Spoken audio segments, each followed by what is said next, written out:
قل هذه سبيلي أدعو إلى الله على بصيرة أنا ومن اتبعني وسبحان الله وما أنا من المشركين.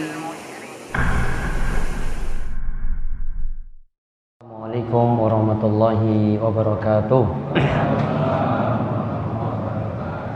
Alhamdulillahilladzi arsala rasulahu bil huda wa dinil haqq liyudhhirahu 'ala dini kulli wa kafa billahi shahida. Wa asyhadu an la ilaha illallah wahdahu la syarikalah wa asyhadu anna Muhammadan abduhu wa rasuluh. Allahumma shalli ala nabiyyina Muhammad wa ala alihi wa man tabi'ahum bi ihsan ila yaumiddin. Allahumma anfa'na bima 'allamtana wa 'allimna ma yanfa'una wa zidna ilma. Baik, Bapak, para takmir, para rais, para kaum yang hadir pada kesempatan kali ini serta pengurus masjid dan bapak-bapak sekalian, kita bersyukur kita kembali di malam Senin Legi ini hadir dalam kajian kita yang membahas tentang masalah ketakmiran. Pembahasan kita aslinya kita telah membahas yang pertama tentang sholat Jumat, sudah kita rampungkan saking kitab Riyadhus Shalihin, saking kitab Bulughul Maram karya Ibnu Hajar Al-Asqalani. Juga kita melanjutkan dengan pembahasan tentang masjid. Namun karena ada satu momen yang nanti akan kita lewati dan di sini para takmir itu perlu paham, perlu memahami sehingga penjelasan ini teramat penting dan perlu untuk dikaji, yaitu tentang masalah akidah. Yaitu bahasan kita judulnya di sini ya, saya beri judul seperti itu, menjadi teman Ahok. Ya, itu biar paham di media kan seperti itu. Namun intinya pembahasan kita ini adalah pelajaran prinsip akidah al-wala wa al-bara'. Wala wal bara', artinya bagaimana kita loyal, cinta, dukung sesama muslim. Sedangkan bara' itu artinya tidak loyal dan tidak mendukung non muslim, kita berlepas diri. Dan ini konsekuensi dari kita itu bertauhid. Jadi bertauhid, kita mengesahkan Allah dalam beribadah, yaitu kita beribadah pada Allah saja, bukan hanya mementingkan ibadah pribadi, ibadah individu. Namun yang diharuskan lagi ketika seorang itu bertauhid, dia meninggalkan perbuatan syirik dan juga dia meninggalkan orang-orang yang berbuat syirik. Dia meninggalkan perbuatan syirik dan meninggalkan orang-orang yang berbuat syirik. Maka dia loyal dengan yang muslim yang bertauhid pada Allah. Kemudian dia tidak mendukung, artinya tidak loyal alias bara' kepada orang-orang yang tidak seprinsip dengannya. Sikap kita yang diajarkan dalam agama kita seperti itu. Ini prinsip akidah muslim. Nah, maka kalau kita pelajari, ada beberapa hal yang di sini yang perlu dipahami terlebih dahulu. Yang pertama tentang 5 prinsip muslim pada non muslim. Sikap kita itu terhadap non muslim bagaimana, terutama dalam masalah keyakinan. Nah, secara lebih lengkap nanti bisa dibaca di buku kesetiaan ini. Ini cuma ringkasan dari buku ini. Jadi kalau nggak catat pun sudah ada. Ya, ini cuma saya ringkaskan. Nanti ingin dapat filenya pun saya beri gratis, nggak bayar. Ya, ada filenya, nanti bisa file PDF, bisa presentasikan juga boleh dikaji nantinya. Namun punya komputer dulu, punya laptop dulu, baru bisa memakai file ini. Yang pertama, Islam itu agama yang paling benar. Inna dina indallahil Islam. Allah itu katakan sesungguhnya agama yang diterima di sisi Allah hanyalah Islam. Wa may yabtaghi ghairal islami dinan fala yuqbala min. Siapa yang mencari-cari agama selain Islam maka tidak diterima apa yang dia anut. Yang diterima itu hanyalah agama Islam. Apalagi Islam itu sudah sempurna.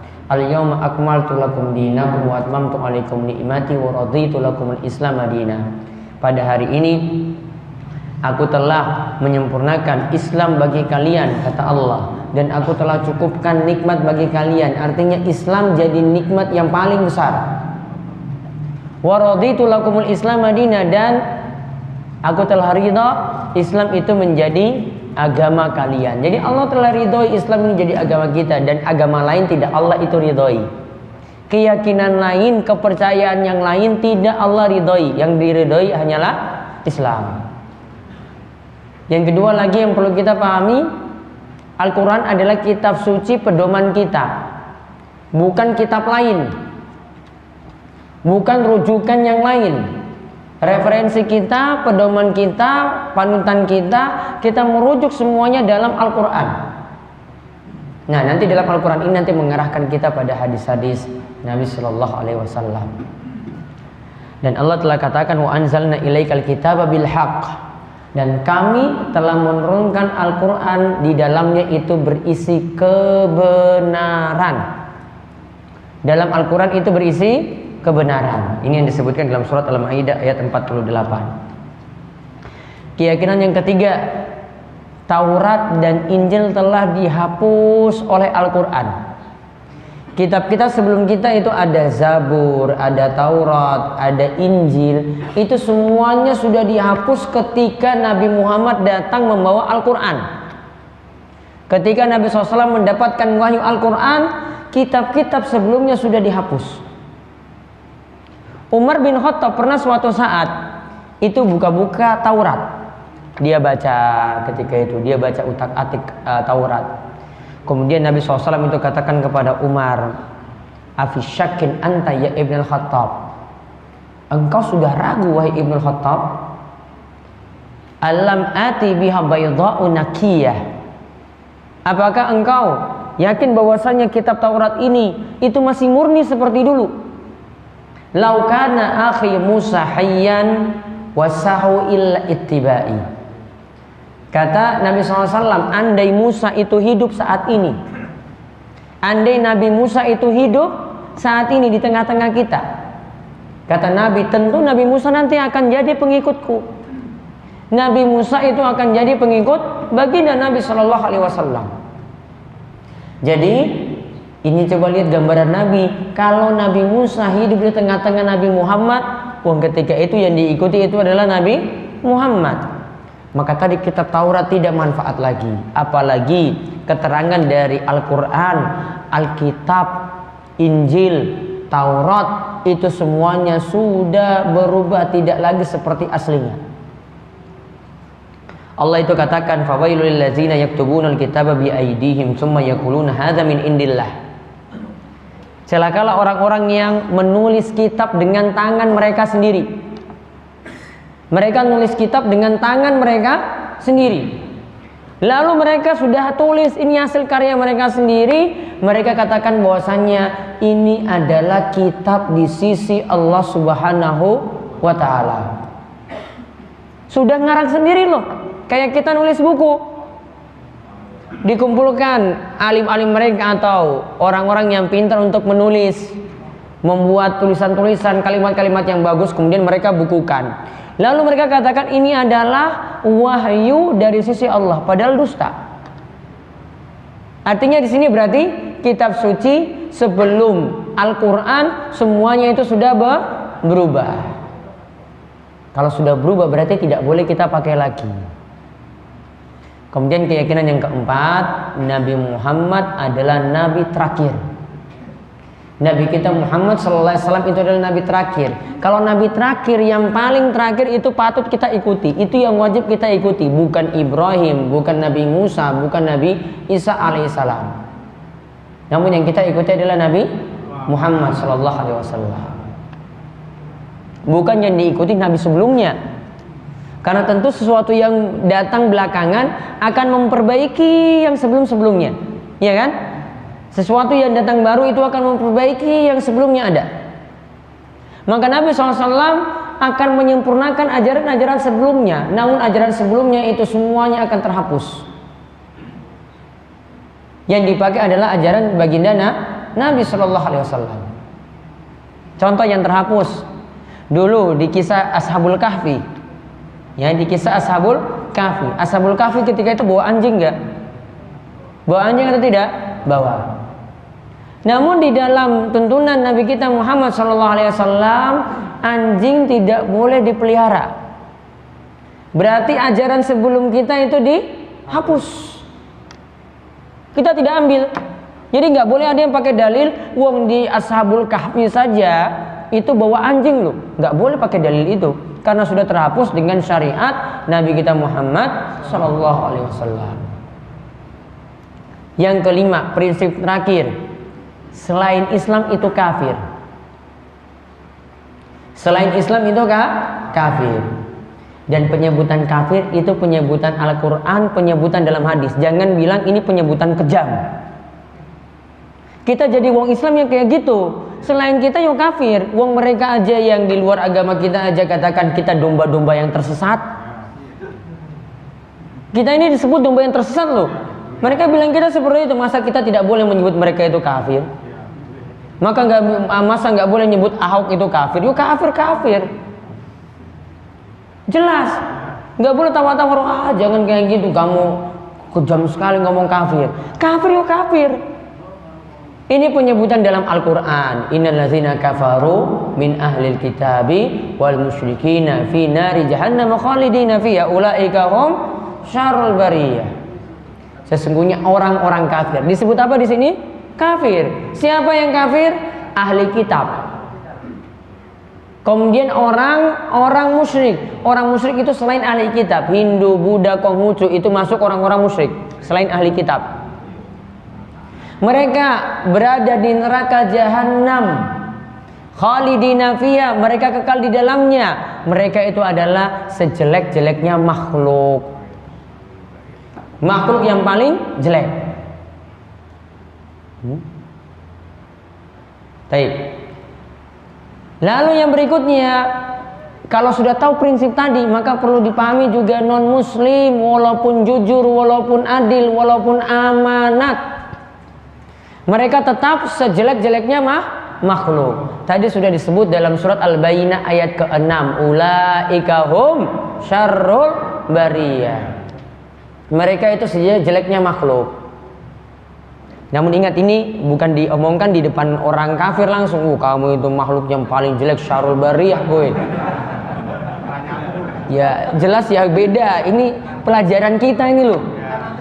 Para takmir juga jelaskan ke jamaah seperti itu. Namun kalau ngomong depan mereka ya enggak. Kafir sini depan sini. Oh enggak lah kayak gitu. Ada aturannya. Enggak dipanggil syarrul bariyah sini kamu. Enggak. Ini kita punya keyakinan seperti ini, enggak bisa ditawar-tawar. Walaupun tadi apa? Orangnya jujur, orangnya itu adil, amanat, enggak korupsi, anti korupsi. Walaupun seperti tetap dikatakan ulaika hum syarrul bariyah. Dan tolong ini kalimat ini kadang permainan media itu. Pokoknya yang namanya muslim itu pasti tidak jujur, muslim itu banyak korupsinya, muslim itu tidak amanat. Yang non muslim itu paling jujur, paling amanat, paling adil, tidak korupsi. Ini permainan siapa ini? Media. Dan warga kita itu nggak pernah kenal berita kecuali dari media semacam itu, termakan. Akhirnya ya tadi namanya Ahok itu naik, dia itu nggak korupsi, padahal ada kasus juga tapi nggak diungkit. Ya banyak kasusnya namun nggak diungkit. Ya nggak usah bahas di sini, bukan bahasan kita. Ya kan permainan media diangkat tujuannya macam-macam loh nanti. Nanti lihat lagi ada yang bantu-bantu masjid, bantu-bantu pesantren, dimasukkan lagi dalam media. Wong ini aja wong sedekah untuk kita. Padahal nggak tahu itu nanti mau jadi calon presiden loh itu. Ya, nggak tahu itu mau jadi calon presiden. Ketipu lagi. Ya, apalagi orang cilik itu nggak paham seperti ini. Wah itu paling bagus seperti itu. Kalau biasa ngomong seperti tadi ya berarti nggak pernah ngaji, nggak pernah belajar akidah. Akidah kita seperti ini. Nah ini yang tadi disebut dalam surat Al-Bayyinah ayat 6. innalladzina kafaru min ahli kitabi wal musyrikina fi nari jahannam khalidina fiha ulaika hum syarrul bariyah. Mereka adalah sejelek-jeleknya makhluk. Oleh karena itu, kalau sudah tahu seperti itu, tidak boleh loyal, tidak boleh cinta, dan tidak boleh mendukung non-muslim. Ini prinsip. Gak bisa ditawar-tawar. Kita ngomong sama non-muslim itu gak masalah. Maaf, kita ngomong sesama muslim itu tidak masalah. Karena kita ingin memperkuat umat kita sendiri. Umat kita itu harus diajarkan fanatik. Bukan sedikit-sedikit, wah semua agama itu sama. Wah bukan sedikit-sedikit, wah kita harus toleransi. Toleransi apa dulu? Nanti saya akan jelaskan tentang toleransi itu bagaimana. Kita kenal toleransi, toleransi ada aturannya. Agama kita juga sudah atur. Kita nggak kejam-kejam sekali kok. Kita ingin jaga agama kita ingin jaga juga umat kita ingin jaga jamaah kita. Wong mereka saja yang di luar agama kita, nggak mungkin mereka itu rela kalau pengikutnya itu pindah agama. Mereka punya prinsip itu nggak mungkin ngakui semua agama itu sama. Kok kita orang Islam berani ngatakan semua agama itu sama? Ini ajaran dari mana? Mereka nggak mau ngaku loh seperti itu. Buktinya kalau umatnya itu keluar dari agama, mereka nggak senang. Berarti sudah tidak ngakui semua agama itu sama. Kok ini ada orang-orang muslim, bahkan kiai juga, atau anaknya kiai, ya, batu juga ireng juga sama. Namun kok prinsipnya seperti itu. Dan ini kita ketahui contoh ayat yang membicarakan ini yang kemarin di demo, ini surat Al-Maidah ayat 51. Ini ayat yang menjelaskan tentang prinsip kita tidak boleh loyal, tidak boleh cinta, tidak boleh dukung pada non-muslim. Ini saya lompat, sudah sering dengar kan? Nah, contoh di sini saya sebutkan singkat-singkat. Contoh bentuk loyal pada non-muslim, mencintai non-muslim, terus jadikan teman dekat. Ya, jadikan teman dekat. Kalau teman dekat, makin dekat, nanti lama-lama kita makin toleran. Makin toleran, dia sedikit-sedikit punya acara kita bantu. Sedikit-sedikit nanti kalau punya perayaan kita ucapkan selamat. Jadi prinsip tadi, barok kita tidak loyal nggak ada lagi. Yang kedua, menetap dan menjadi warga negara di negeri kafir. Negeri kafir dia senang, akhirnya pengen tinggal di situ. Padahal untuk menjalankan syariat sulit. Untuk kumandangkan azan nggak boleh keluar. Wanita tidak boleh memakai jilbab. Bapak tidak boleh berjenggot. Dilarang keras semacam itu di negeri kafir.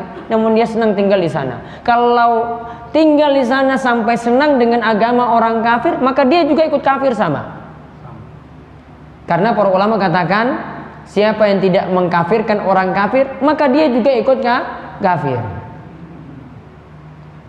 Yang ketiga, bersafar ke negeri kafir, jalan-jalan tanpa ada keperluan wisata, kunjungi negeri-negeri kafir cuma untuk hiburan saja. Senangnya ke Eropa, senangnya ke Amerika untuk liburan. Padahal di sini di Gunung Kidul banyak tempat rekreasi loh. Saya tuh kalau ke Jakarta itu sering bilang sama ibu-ibu di Jakarta, bapak di Jakarta itu, Pak jenengan cuma mikir yang di luar sana, di luar negeri.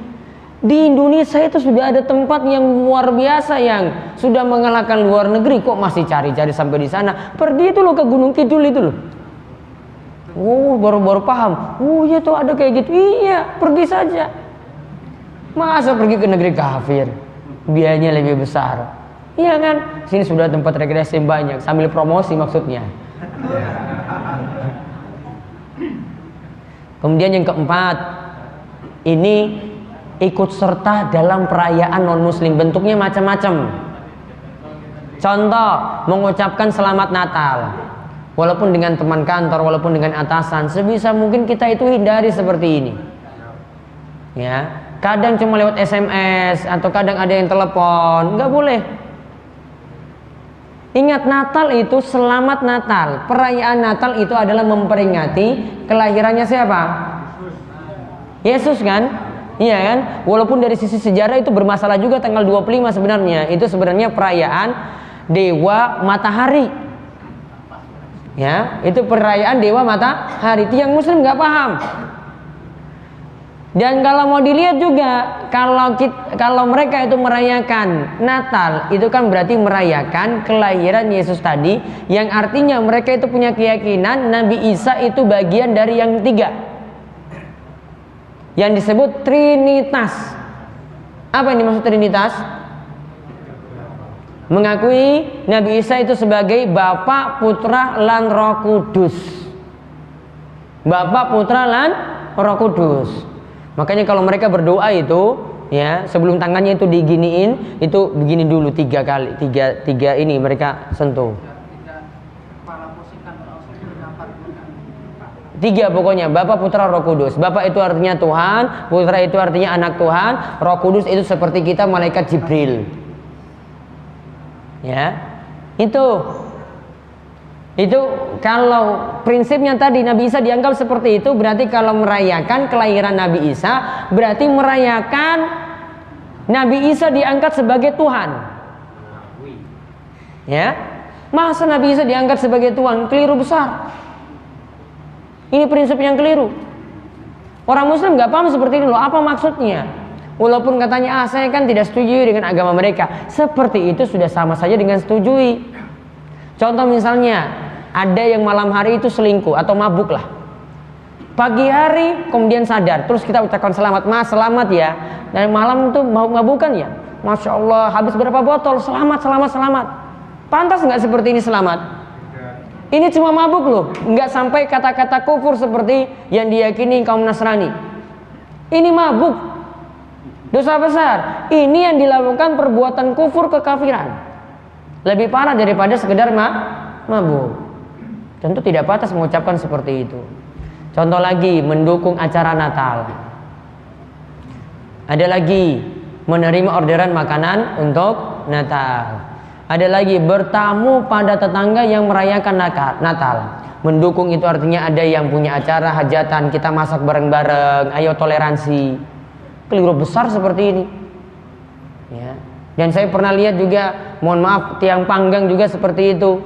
Kita-kita yang sekitar ini seperti itu juga. Nggak tahu prinsip itu seperti apa. Prinsipnya nggak tahu, nggak paham seperti ini. Yang namanya hidup bertetangga, monggo hidup bertetangga. Namun kalau untuk urusan agama, ibadah, perayaan, kita nggak boleh campur-campur. Kemudian menerima orderan juga. Ini paling laris loh nih kalau tanggal mendekati 25-12. Kemarin kan 2-12 kan, sekarang 25-12. Ya, ada kue, ada nasi kotak, macam-macam. Nggak boleh sama sekali untuk menerima orderan tadi. Kalau dikatakan, wah sayanglah nanti orderannya berarti nggak dapat, rizki saya nanti ini, Allah akan ganti rizki tadi. Kalau kita meninggalkan sesuatu itu karena Allah, meninggalkan maksiat itu karena Allah, meninggalkan yang haram itu karena Allah, Allah akan ganti. Justru kalau kita ambil orderan semacam itu jadi tidak berkah. Anaknya nanti diberi nanti dari hasil penghasilan kita, jadi makan yang tidak berkah. Jadi sia-sia loh. Juga termasuk bertamu pada tetangga yang merayakan Natal di sini. Ini kalau kebiasaan orang Timur, ini dulu kebiasaan saya ketika kecil. Kalau Idul Fitri saya keliling ke seluruh warga Muslim. Kalau Natal saya keliling ke seluruh warga Nasrani. Bertamu. Sebenarnya tujuannya itu cari minuman kotak. Iya, cuma ada ketika itu. Sama dapat, ya istilah kita kalau di Idul Fitri itu apa? Ya ada uang lah dia kasih. Mau 1.000, mau 5.000, mau 10.000. Biasanya kalau rumah yang nggak kasih kita nggak akan datang. Ya. Namun kalau ada rumah yang ketahuan ngasih amplop tadi, kita nggak kenal pun pasti akan datang itu. Wah itu bapak itu tuh baik sekali itu. Nah dengan non muslim itu keliling seperti ini. Ini kebiasaan dan adat di Indonesia Timur. Keliling mubeng satu kampung. Cari ini yang mana yang punya pohon-pohon Natal. Ya, yang punya pohon-pohon Natal kita datangi. Ya, itu berarti sedang merayakan Natal. Ya nggak paham dari dulu.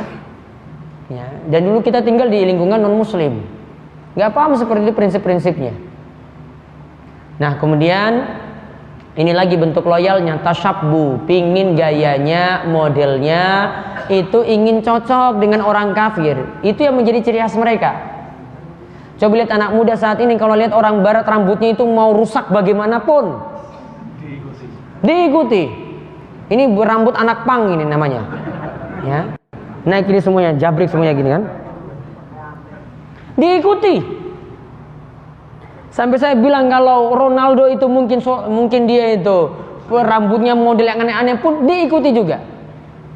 Mungkin cuma tinggal satu helai saja, mungkin diikuti juga itu kalau anak-anak muda saat ini. Wah, itu model artis ini bagaimana, model pemain bola ini bagaimana rambutnya, ikuti. Ya, ini namanya tasyabbu. Contoh tasyabbu di sini, lihat. Ini baju pemain bola. Jersey. Apa di sini anehnya? Tengahnya ada apa? Salib kan? Dipakai ini loh. Dipakai coba. Coba bayangkan kalau baju Pirelli ini masuk masjid, coba sholat di sini. Berarti yang masuk apa dalam masjid? Anak muda pakai salib. Dan beberapa baju atau jersey bola itu di logonya itu ada tanda salib. Enggak boleh. Nabi SAW itu perintahkan untuk tanda-tanda seperti itu dibuang. Adi bin Hatim itu baru masuk Islam. Dia belum tahu kalau nggak boleh pakai salib. Dia datang di hadapan Nabi SAW, ngobrol dengan Nabi. Nabi lihat dia pakai salib. Nabi katakan, "Itra hazal wasan." Buang berhala itu. Buang patung kamu itu. Nabi suruh buang salibnya tadi. Nggak boleh pakai salib seperti itu. Namun ini sesuatu yang wajar kalau di anak muda seperti ini, malah bangga ini. Wah, ini baju jersey-nya ini bagus sekali, ini putih. Wah, ini klub kesukaan saya lagi. Ini apa?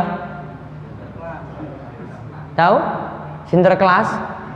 Ini kalau jadi kerja di perusahaan-perusahaan non muslim, mohon maaf, ya. Itu pegawainya suruh pakai seperti ini. Pakai jilbab, pakai baju Sinterklas lagi. Pakai jilbab. Topi langsung pakai topi merah lagi, tutup itu tadi. Ditutup jilbabnya itu dengan topi Sinterklas. Sinterklas ini ceritanya kalau di hari Natal itu dia yang senang bagi-bagi hadiah. Ya, dia itu biasanya barengan dengan ada yang orang hitam, dibuat itu hitam, itu yang biasa untuk dekati anak-anak yang nakal. Kalau Sinterklas ini baik. Namun ini simbol pakaian mereka. Kita kalau lihat ada yang pakai seperti ini, pasti kita katakan bahwasanya dia itu bukan muslim. Namun kalau jenengan kerja di instansi-instansi atau di perusahaan-perusahaan untuk nyambut tamu ketika mendekati 25-12 tadi, disuruh pakai baju seperti ini. Saran saya kalau ketemu perusahaan seperti itu mendingan resign saja, tidak usah kerja di situ lagi. Ini toleransi terlalu sangat-sangat keterlaluan sekali. Masa orang yang pakai jilbab loh disuruh pakai itu. Masa ada yang pakai koko suruh pakai itu lagi. Gimana itu aturannya? Yang ini apa? Ada trompet jam 12 malam. Apa?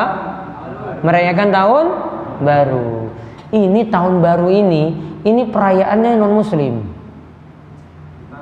Ya, ini perayaan non muslim. Kalendernya aja itu kalender mereka, kalender Masehi. Itu berarti bukan kalender Hijriah. Ini perayaan mereka. Kita terlalu terpukau dengan euforia yang ada ketika itu, senang-senang yang ada ketika itu. Ya, saya waktu kecil ya senangnya seperti ini dulu. Dulu kalau kita nyambut tahun baru, ini mainan di Jawa ini sama sekali tidak ada yang sekelas atau selevel dengan mainan kita. Dulu kita tuh pakai pipa. Ya, main meriam. Seperti tentara-tentara pakai itu. Kita buat dari pipa. Ya, kadang ada yang buat pipanya itu kayak panjangnya kayak tiang listrik. Ya, kalau kita buat yang kecil-kecil, kemudian isi karbit. Tahu karbit ya? Nah, kemudian diisi air, kemudian kalau sudah mendidih, wah itu siap-siap untuk ditembak. Kemudian langsung boom. Itu mulai dari bulan Desember sampai tahun baru.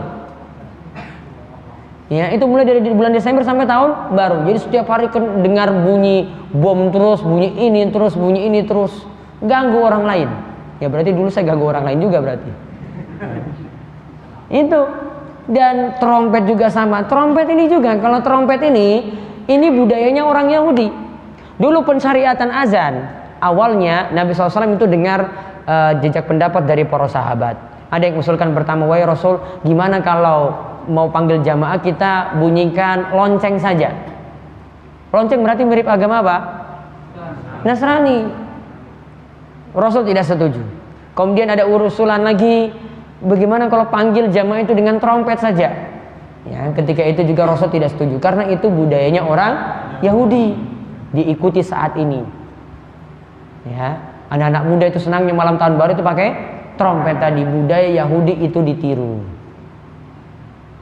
Sudah dikatakan oleh Nabi SAW jauh-jauh hari. Waktunya juga sia-sia, pingin nanti sampai jam 12 malam, kemudian ingin berdoa nanti biar jadi lebih baik di tahun berikutnya. Wong ganti tahun saja dia nggak sholat subuh. Ganti tahun saja nggak sholat subuh, gimana mau baik coba? Baru ganti tahun loh, baru berapa jam lewat, sudah nggak sholat subuh. Karena orang kalau sudah nunggu sampai jam 1, jam 2, ya gimana mau sholat subuh? Maka tolong kalau punya anak-anak laki-laki, anak perempuan yang masih remaja, tolonglah diingatkan masalah ini biar menjadi paham. Kemudian Islam tetap bertoleransi dan berbuat baik. Kita nggak keras-keras sekali loh. Islam itu nggak mungkin bubarkan orang yang sedang beribadah, itu nggak mungkin.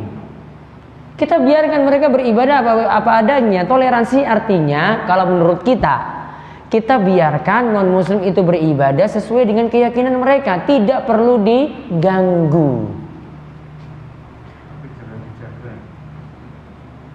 Yang diajarkan dalam agama kita ini disebutkan dalam surat Al-Mumtahanah ayat 8. La yahnakumullahu 'anil ladzina lam yuqatilukum fid dini wa lam yukhrijukum min diyarikum an tabarruhum wa tuqsitu ilaihim innallaha yuhibbul muqsitin.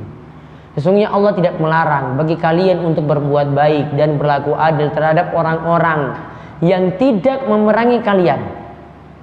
Kita diperintahkan berbuat baik, berbuat adil pada orang-orang yang tidak memerangi kita. Karena agama dan alasan yang lainnya mereka mengusir kita, tidak mengusir kita juga dari negeri kita. Allah suka dengan orang-orang yang berbuat adil. Maka toleransi itu bentuknya tidak dukung sama sekali. Tidak perlu jaga-jaga juga. Ya, tidak perlu jaga-jaga juga. Coba lihat itu. Apa yang dijaga di situ? Ya, apa yang dijaga? Coba baca itu. Dijelaskan tulisannya. Gereja Kristen Jawa. Yang jaga ini tiang muslim loh. Bukan petugasnya. Yang berhak jaga keamanan itu cuma polisi. Polisi punya tugas jaga keamanan. Ini bukan. Ini kalau muslimnya itu sedang ada pengajian macam-macam nggak pernah dijaga. Kalau non muslim itu baru ada pengajian, ada kebaktian, baru dijaga ketat-ketat. Nggak adil sekali loh seperti ini. Apa-apaan. Ingat, toleransi itu membiarkan non muslim beribadah tanpa perlu kita ganggu. Tidak perlu dijaga. Dibiarkan saja itu sudah selamat. Ya, kita biarkan saya sudah, mereka aktivitas, kita aktivitas sendiri, sudah selesai. Karena kita punya prinsip, sudah kita yakini lakum dinukum waliyadin. Bagi kalian agama kalian, bagi kami agama kami tidak ganggu. Namun kita juga tetap berbuat baik, tetap ada bentuk baiknya, misalnya nolong kalau ada yang susah dan sakit. Kita berbuat baik juga tetap berbakti pada orang tua. Kalau ada yang punya orang tua non muslim, tetap diperintahkan untuk berbuat baik. Kemudian boleh memberi hadiah pada non muslim. Contoh dalam hasil kurban, dulu pernah kita bahas ketika pembahasan kurban ya. Ada yang pernah bertanya, gimana kalau non muslim itu diberikan hasil kurban? Diberi. Saya tidak katakan dia ikut urunan atau arisan, saya nggak setuju. Kalau ikut arisan atau urunan itu malah merusak. Karena yang disyariatkan kurban itu cuma tiang muslim, maka sepertujuh itu cuma dari tiang muslim. Namun di sini tidak, dia nggak ikut, namun dia tetangga. Boleh nggak kita beri? Jawabannya boleh. Juga seperti misalnya berbuat baik dalam hal kita dengan tetangga non muslim, itu Nabi SAW saja perintahkan untuk berbuat baik pada tetangganya Yahudi. Juga boleh memperkerjakan orang kafir dalam proyek kaum muslimin. Namun ya sejatinya ya tetap yang paling bagus ya tetap loyal pada yang muslim, orang-orang muslim yang dipekerjakan. Namun seperti ini masih boleh.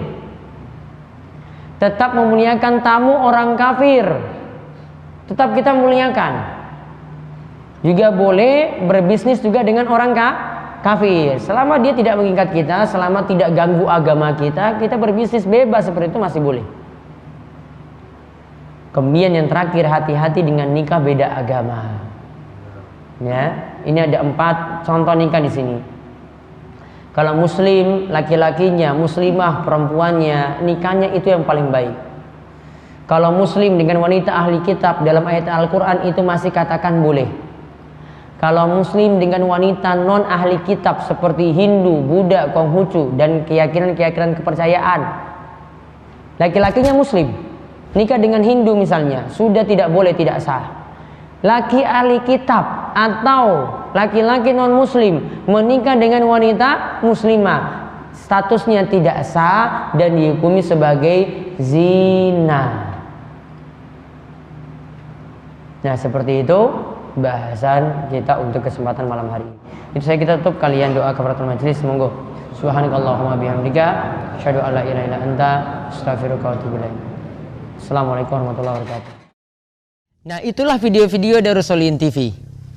Dukung Darussolihin dan jangan lupa subscribe videonya biar mendapatkan ingatan terus setiap hari.